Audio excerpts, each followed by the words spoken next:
DeFi Review numéro 8, et comme je suis quelqu'un de très original, eh bien je vais faire quasiment la même chose que la DeFi Review numéro 7, c'est-à-dire qu'on va passer en revue deux protocoles qui ont leur stablecoin, qui ont un système à points. J'ai même pas été voir les levées de fonds, donc ce sera l'occasion de creuser un petit peu plus, de voir s'il y a quelque chose d'intéressant à farmer là-bas. Et vous l'avez vu dans le titre et dans la miniature, mais c'est pas grave, je vais quand même les introduire rapidement. Les deux protocoles qu'on va voir pour cette revue, ça va être Aegis et River. Alors Aegis, quelqu'un me l'avait suggéré déjà sur Discord. Je l'avais mis de côté déjà, je comptais en parler dans un live et au final, j'ai jamais pris le temps de le faire, donc je me rattrape. Voilà, cette fois-ci, je prends le temps d'aller voir un petit peu Aegis. Ça va aller vite quand même parce que j'ai déjà jeté un œil sur les deux protocoles. J'ai déjà une petite idée de ce que je vais dire sur les deux protocoles.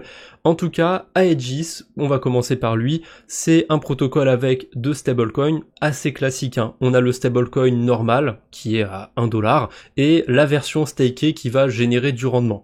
Les deux premières questions que je me pose sur ce genre de protocole, c'est petit 1, est-ce qu'il y a un mécanisme de rédemption? Pour moi c'est le plus intéressant, le plus important pardon. Et petit 2, vu qu'il y a une version stakée du token, comment il va générer du yield? Et est-ce qu'il y a aussi un mécanisme de rédemption d'unstaking assez simple à utiliser? Tout d'abord, pour ce qui est du yield qui est généré par le SYUSD, eh bien c'est via du delta neutre. A priori, on a un onglet transparence. Là, comme ils sont sur la plateforme OKX pour faire une stratégie en delta neutre, eh ben il faut leur faire un petit peu confiance, mais ça va, ils publient quand même des preuves de réserve quotidiennement, si je dis pas de bêtises, on peut le voir souvent. Mais niveau transparence, ils sont quand même au max du max, enfin en tout cas dans une approche à moitié centralisée, on va dire, c'est-à-dire qu'on a une preuve de réserve qu'on peut regarder, il y a les documents, il y a les attestations, ils ont audité aussi le protocole, donc c'est cool, de ce côté-là, ils font quand même les choses de manière assez rigoureuse. Et on peut avoir aussi un historique de l'APR sur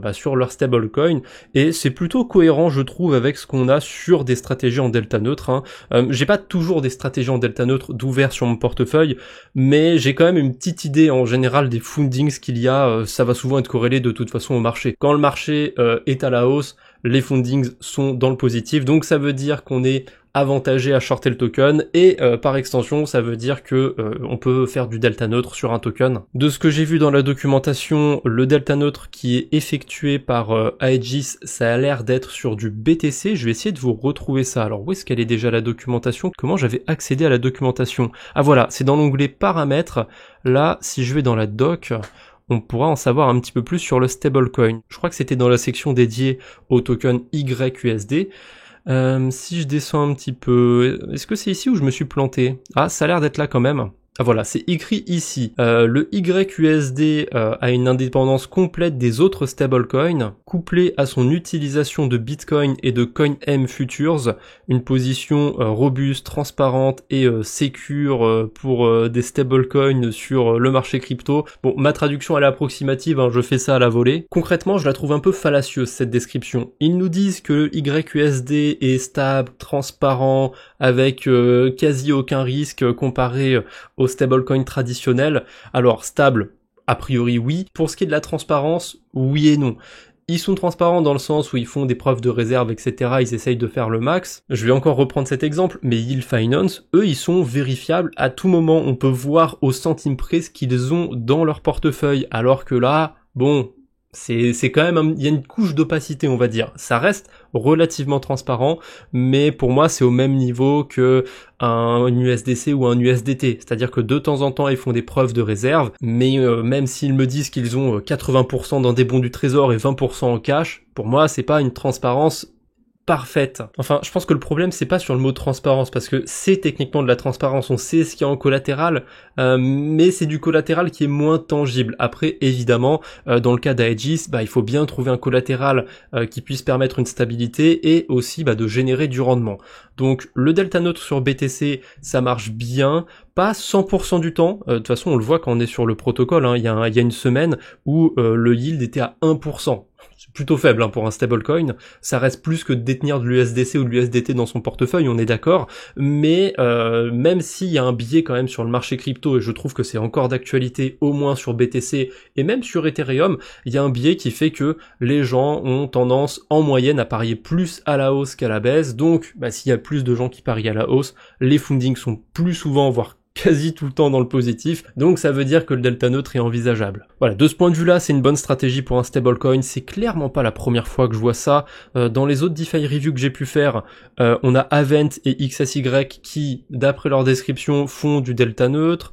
Et je crois que c'est tout dans les DeFi reviews qu'on a faites, puisque Level c'est aussi un stablecoin, la toute première DeFi review que j'ai faite, mais c'est pas du delta neutre. D'ailleurs, Level c'est un bon parallèle à faire avec Aegis parce qu'il y a un point en commun entre ces deux protocoles, c'est-à-dire qu'il y a un mécanisme de mint et de rédemption pour le YUSD, donc on peut créer et on peut brûler des YUSD, sauf que c'est uniquement sous autorisation. J'imagine qu'il faut contacter la team, passer un KYC et compagnie, c'est pas facilement accessible, et ça veut dire que si jamais il y a un DPEG sur les stablecoins, en théorie, il peut revenir à 1$ parce que le mécanisme de rédemption est là, mais vu que je suis pas KYC, je suis pas un des utilisateurs autorisés à utiliser le mécanisme de mint et de rédemption, ça veut dire que tant que le token est DPEG, tant qu'il est à 99 centimes, je pourrais pas le récupérer en 1 pour 1 contre autre chose. D'ailleurs, il y a quand même un truc qui est assez ironique parce que dans la description, ils disent que le YUSD est complètement indépendant des autres stablecoins,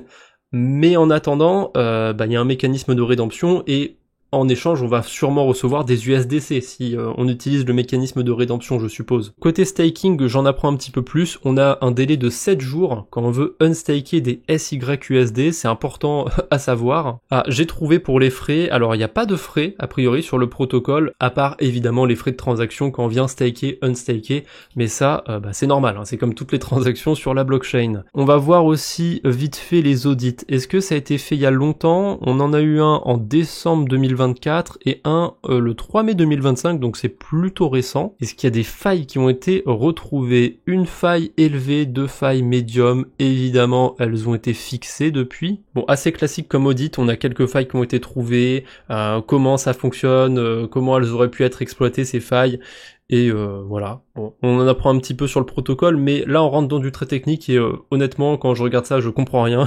Je suis pas un gros techos. Donc on va terminer par parler du protocole, de l'airdrop et des intégrations aussi sur la DeFi. Donc le protocole en soi, facilement utilisable comme tous les protocoles qui ont un stablecoin. J'ai pas grand chose à dire honnêtement sur l'interface du site, tout est assez clair. On a un onglet tableau de bord où on peut voir nos positions, on a un onglet transparence, on a un onglet stake où on peut venir staker les YUSD pour venir récupérer du rendement, on a un onglet points. Ah oui, attention par contre sur les points, a priori si vous déposez par exemple des liquidités sur Uniswap, sur Curve, sur Pendle ou quoi que ce soit, vous n'allez pas générer de points si vous n'activez pas les points sur Aegis. Donc si j'ai envie de mettre des liquidités sur Pendle, il faut que j'aille sur Aegis et que j'active les points. Sinon a priori, ça va pas fonctionner. Un petit peu curieux comme mécanisme, mais c'est pas hyper con je trouve. Comme ça pousse quand même les gens à aller au moins sur l'interface du site, d'aller voir un petit peu quand même comment ça se passe. Je trouve que c'est pas une mauvaise idée. Bon, on a évidemment la possibilité de parrainer les gens pour récupérer 10% des points de nos filleuls. Bon, n'hésitez pas à vous auto-affilier comme je dis d'habitude. Ensuite, on a un petit onglet pour acheter et vendre du YUSD. Alors, il y a un petit problème, je trouve quand même sur ce stablecoin. Enfin, petit problème. Ça va dépendre en fait de comment vous farmez, avec quelle taille vous farmez sur la DeFi.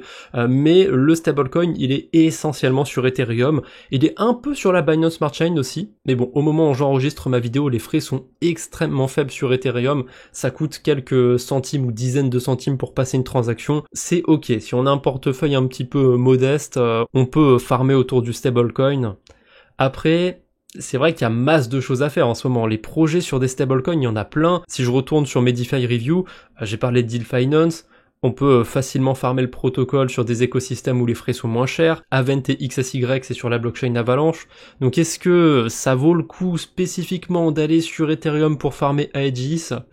Je sais pas trop. En tout cas, c'est aussi disponible sur la Binance Smart Chain éventuellement.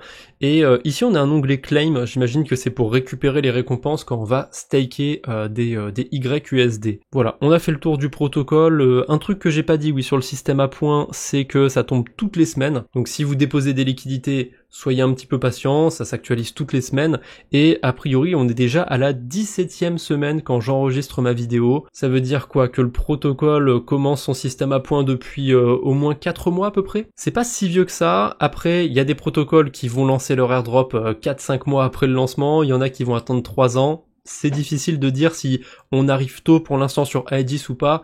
Après, si je le compare à d'autres protocoles, il est à 30 millions de dollars de TVL. C'est pas si élevé que ça, hein. Le deuxième que j'ai mis de côté, il a plus de 100 millions de dollars de TVL, mais à mon avis c'est de la TVL qui est beaucoup moins organique. Alors que là, Aegis, quand je regarde les intégrations, ça a l'air d'être ok. Alors c'était où les intégrations sur la DeFi déjà? C'était dans l'onglet points, voilà. Si je regarde l'onglet points, on a des intégrations sur Uniswap, sur Curve, il y a des liquidités, mais surtout sur Ethereum. J'ai vu que sur la Binance Smart Chain, il y avait quand même moins de liquidités. On a même la possibilité de gagner des points d'ailleurs en rejoignant leur Discord, en les suivant sur Twitter et compagnie.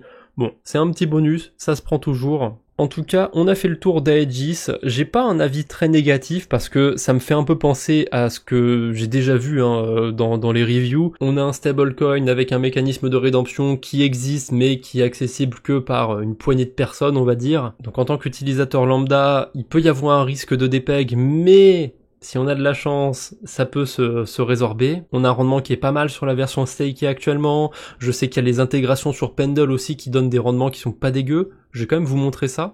Alors le marché par contre se termine dans 30 jours, mais j'imagine qu'ils vont probablement en relancer un après. Mais actuellement le principal token, il sécurise 16% d'intérêt annualisé fixe. C'est pas mal quand même sur du stablecoin et c'est plus élevé que ce qu'on a pour l'instant sur Aegis. Et quand je regarde l'APR moyen, c'est 7%. Donc avoir un rendement fixe pendant un mois de 16%, c'est pas si mauvais. Par contre, encore une fois, c'est sur Ethereum, donc les frais sont assez élevés. Évitez de farmer ça avec peu de stablecoin. Il vaut mieux avoir, je dirais, au moins 1000 $ pour que ça couvre les frais de transaction. Et encore, même avec 1000 $, il faut quand même privilégier les moments où les frais sont très faibles. Typiquement, le dimanche matin. Bon, on a passé pas mal de temps sur le premier protocole. Je pensais que je l'enchaînerais un peu plus vite. Maintenant, River. River, j'en ai quasiment jamais entendu parler. Pourtant, il y a 113 millions de dollars 113 millions de SAT USD en circulation, donc le SAT USD c'est le stablecoin du protocole, et il y a 400 millions de dollars de TVL. Comment ça se fait qu'il y a une TVL aussi élevée par rapport à la quantité de stablecoin en circulation? Eh bien parce que c'est ce qu'on appelle un CDP, je sais même plus ce que c'est comme acronyme. Concrètement, c'est les stablecoins comme Liquidity et compagnie qui sont surcollatéralisés. On va pouvoir minter des SAT USD avec du collatéral, donc avec du BNB, avec du BTC, avec de l'Ether, pourquoi pas. Alors avec 750 $ de BNB, je peux venir minter jusqu'à 600 $ de stablecoin à peu près, même un peu plus, mais c'est une très mauvaise idée d'en minter autant, puisque là je me fais liquider si le BNB descend à 728 $. 728, 758, il y a assez peu d'écart, la marge est assez faible, donc si on veut rester plutôt serein, on emprunte genre la moitié, donc 373 USD dans cet exemple, et là on a un prix de liquidation qui est un peu plus convenable. Par contre, faut faire gaffe parce que il y a des frais un petit peu partout, on a des frais de mint, on a une compensation de gaz, donc quand on vient en fait ouvrir une position, on a une dette qui est un peu plus élevée que ce qu'on va récupérer dans notre portefeuille à cause des frais. Si je veux venir minter 374 SAT USD, je vais avoir une dette de 379 SAT USD. Mais bon, ça c'est classique sur ce genre de protocole, il y a toujours des frais.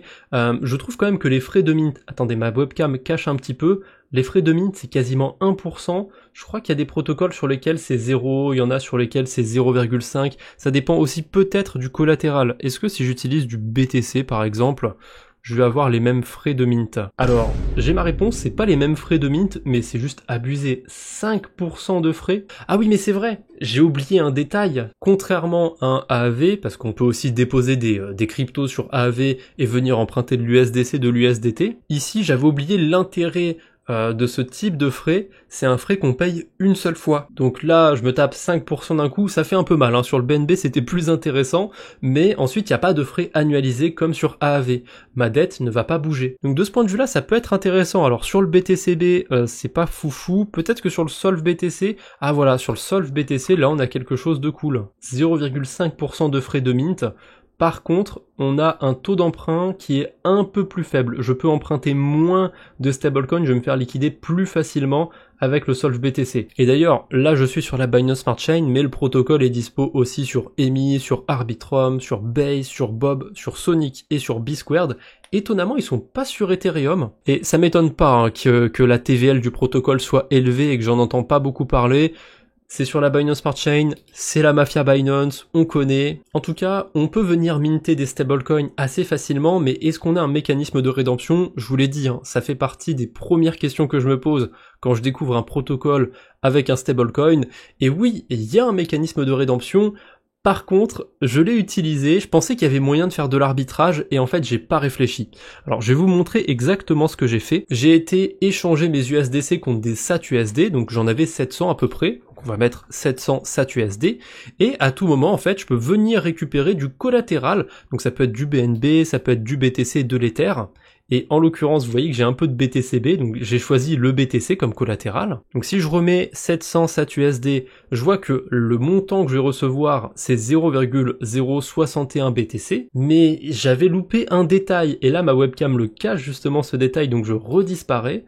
En fait, il y a des frais de rédemption, et les frais de rédemption, c'est comme les frais de mint, c'est entre 0,5 et 5%, et là sur le BTCB, je me suis fait allumer, il y avait 5% de frais de rédemption. Donc si vous avez l'œil, vous voyez que je suis censé recevoir 0,0061 BTC, mais en dessous j'en ai 0,0058. Est-ce que vous avez l'idée de ce qui m'est arrivé? Bon bah voilà, je me suis dit qu'il y avait un arbitrage à faire, que je pouvais échanger des USDC contre des SAT-USD, il y avait un décalage entre les deux, récupérer du BTCB et ensuite reconvertir le BTCB en USDC. Et voilà, la boucle est bouclée, l'arbitrage est fait. Sauf que non, avec un frais de rédemption de 5%, il aurait fallu que le SAT-USD vale moins de 95 centimes pour que cet arbitrage soit intéressant.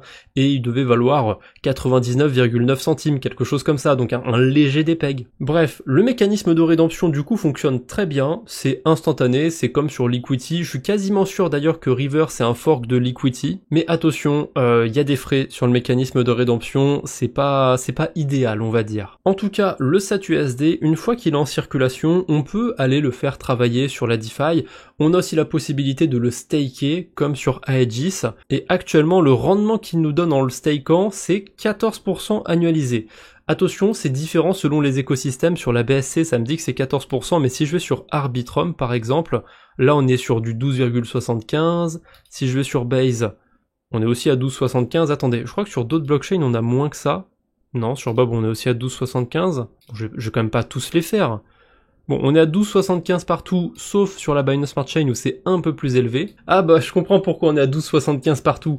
En fait, on a deux sources de rendement sur ce stablecoin. Donc, une source de vrai rendement.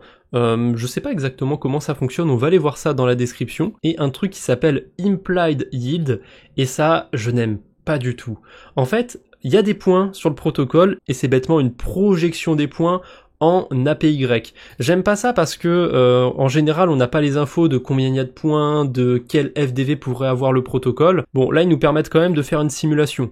À mon avis le protocole il sera pas à 200 millions de dollars de FDV au lancement, s'il atteint 50 ou 100 millions c'est déjà pas mal. Donc pour éviter de me faire trop de faux espoirs, moi je vais utiliser la FDV de 50 millions de dollars. Donc avec un token River qui serait valorisé à 50 milliards de dollars au début, 50 millions pas milliards, 50 millions de dollars, ça donnerait 3% APY.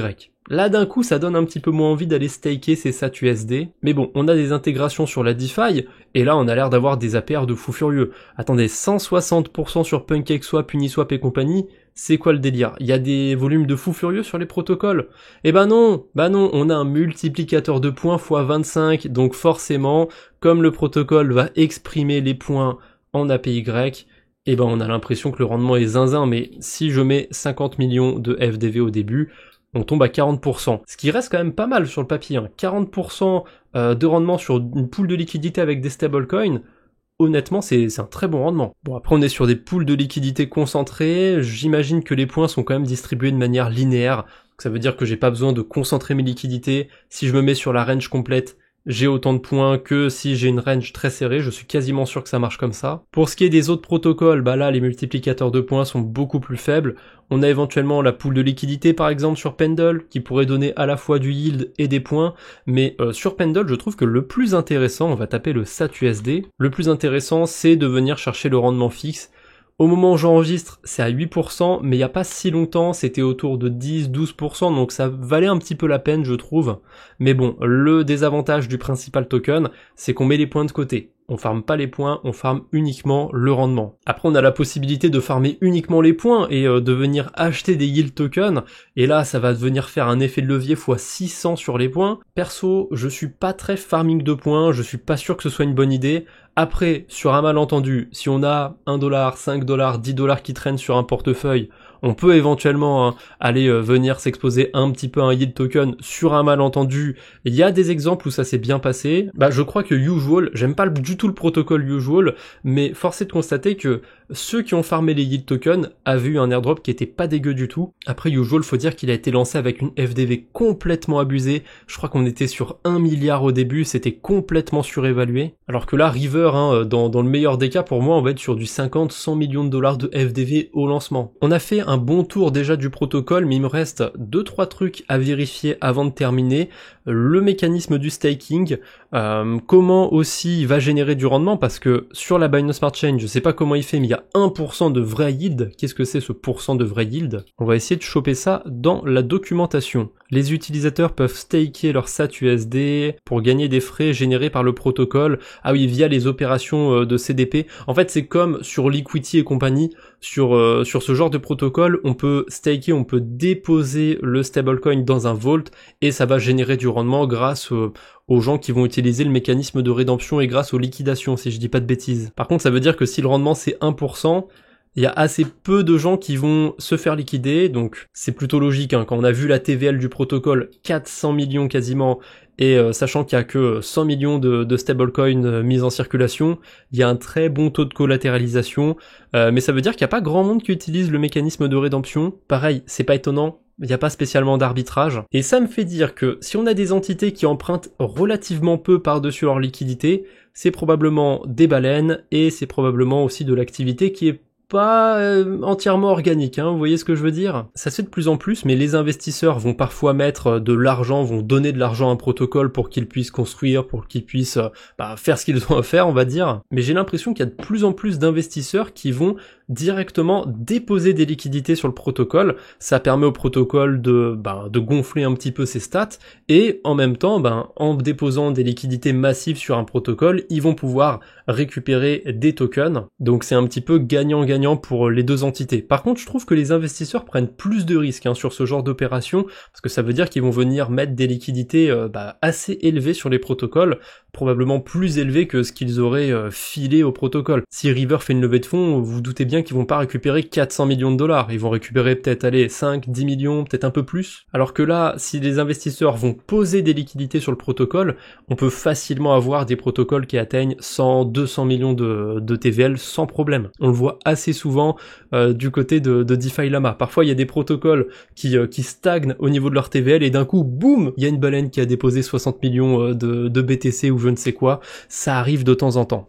C'est quoi la période d'attente quand on veut unstaker? Est-ce qu'on peut unstaker facilement? J'ai pas l'impression d'avoir la réponse à ma question dans cette description, donc je vais aller tester ça moi-même. Je vais aller sur Jumper, je vais échanger un petit peu des BTC du coup que j'ai récupéré contre des SAT-USD. Hop, on va en échanger pour 100$, ça devrait être pas mal. Je vais utiliser tant qu'à faire l'agrégateur de Jumper, on sait jamais.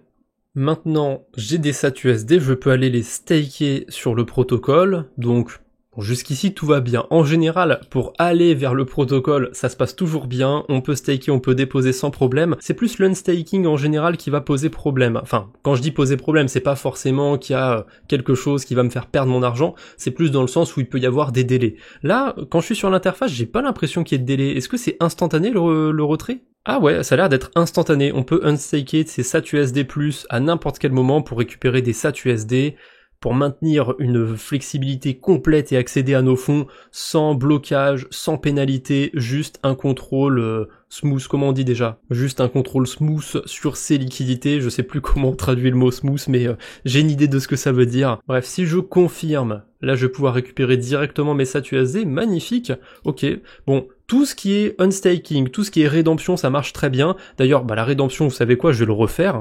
Je sais, je vais y perdre encore dans les frais, mais là, j'utilise le wallet Degen. Ça sert à ça, le wallet Degen, ça sert à faire des bêtises pour les vidéos. Donc si j'utilise le mécanisme de rédemption, vous voyez, je m'attends à récupérer 0,01 BTC, sauf que si je clique sur Redeem ici, voilà, il m'affiche les 5% de frais. Je pourrais peut-être être intelligent et voir s'il n'y a pas un autre token sur lequel il y a moins de frais. Ah, il y a moins de frais sur Solve BTC. Par contre, c'est pas normal. Pourquoi je reçois que 42 $ de Solve BTC? Ouais, on va éviter, hein. Ça sent la mauvaise idée de, de choisir le Solve BTC. Voilà, là sur le wrap BTC, on est bien. J'ai 0,5% de frais de retrait, et je peux récupérer quelque chose qui vaut 114 $ comme mes SatUSD. Donc si je fais redeem, là je vois mes 0,5% de frais, et en effet sur Abi on voit où sont les frais. Là je vais échanger 114,6 SatUSD contre à peu près 114 $ tout pile. Vous voyez, je vais perdre 60 centimes dans la manœuvre, c'est normal, ça correspond aux 0,5% de frais. Mais en tout cas ça marche super bien le mécanisme de rédemption. Pour conclure, je dirais que les deux protocoles sont plutôt sympathiques. Pour ce qui est du rendement, j'irai plutôt vers Aegis, même si ce qui m'embête c'est que c'est sur Ethereum, il n'y a pas de mécanisme de rédemption accessible à tous. Et River, ça peut être pas mal comme alternative à Aave pour emprunter des stablecoins, parce que sur certaines versions de Bitcoin wrappé, on peut emprunter des stablecoins, donc du SatUSD, et avoir un taux d'emprunt fixe à 0,5%. Et c'est même pas un taux annualisé d'ailleurs, c'est juste un frais qu'on paye une seule fois. Donc c'est pas si mal je trouve d'emprunter sur River. En tout cas, je trouve que les deux protocoles ont leur intérêt. Et j'ai oublié d'aller vérifier, on va terminer sur ça, est-ce que Aegis a levé des fonds? Ah, on dirait qu'ils ont levé des fonds, contrairement à River, mais ils ont pas non plus levé énormément. Ils ont levé 2 millions de $, ce qui est déjà pas mal. Bref, on a fait le tour des deux protocoles, j'espère que cette vidéo vous a plu. N'hésitez pas à me dire en commentaire s'il y en a un des deux qui vous a intéressé, et n'hésitez pas non plus à me suggérer d'autres protocoles. Je ne vous embête pas plus pour aujourd'hui, on se retrouve bientôt j'espère, d'ici là portez-vous bien, salut tout le monde!